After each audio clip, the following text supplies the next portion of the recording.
Welcome, ladies and gentlemen. We are Team DSTEAM6 from United States Naval Academy. My name is Cam Trumley. I'm Brendan Riley. I'm Cam Cook. Brendan Henry. Today we're going to bring to you a proposal going forward. We'll be discussing the policy on deepfakes. Our aim is to protect federal elections against manipulation due to foreign influencing campaigns. Ever since the emergence of deepfake technology on Red in 2017, we have seen technology grow and only become more convincing in its appearance.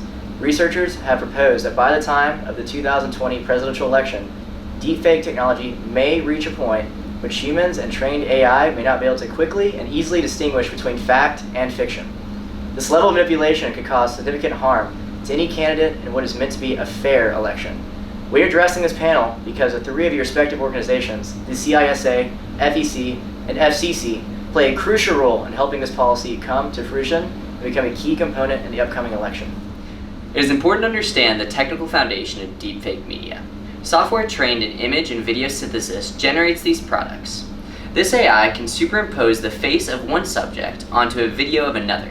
More advanced forms of the technology can synthesize a completely new model of a person using the source's facial gestures and images, or video of the subject they wish to impersonate. This is alarming because deepfake products can indistinguishably make it seem like a person is endorsing a message or speaking on a matter which in fact has no credibility. An example of this is seen by Jordan Peele impersonating Barack Obama in April of 2018. This video shows this impersonation.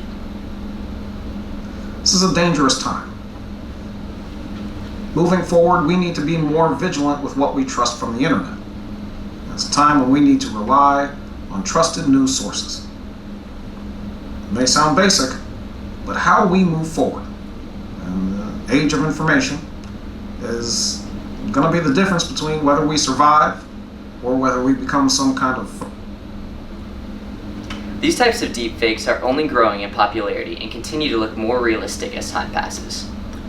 With the upcoming 2020 presidential election, there has already been some worry as to how deepfakes could potentially sway the opinion of the public through social media.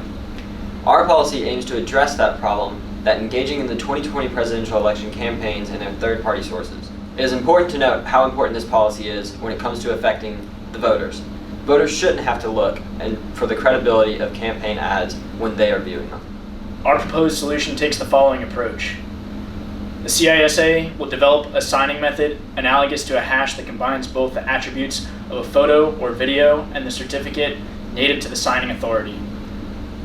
Second, the FEC and FCC creates a root certificate based on this method that is kept on an air-gapped system. The certificate is then edited so that it can be attributed to each specific campaign. These variants of the root certificate are then distributed to each campaign's manager via a physical media device. Each campaign will then download their specific certificate onto an air-gapped system, which will later provide attribution to the source. Now, prior to the campaign publishing a piece of media or a third party endorsing that campaign, the physical media will be signed on that air-gapped system, and that hash is going to be added to a growing database of approved hashes, which is monitored and kept up and running by the FEC and FCC.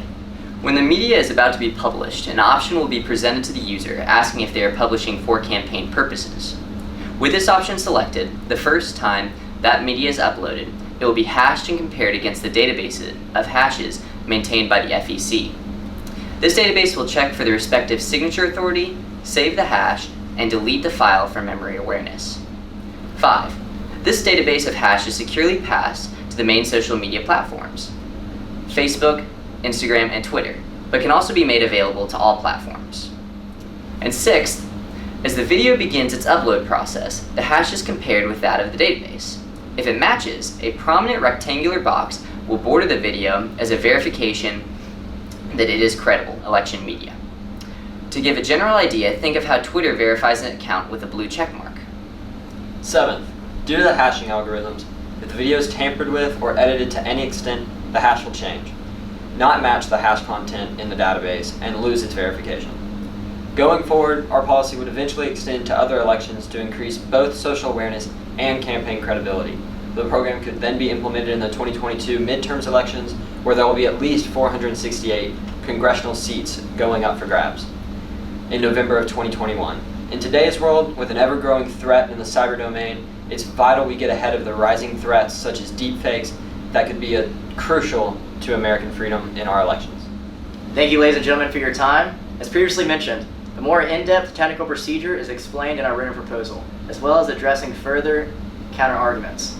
We are Team DSTEAM6. Thank you for both your time and consideration. We look forward to hopefully seeing you, and have a great night.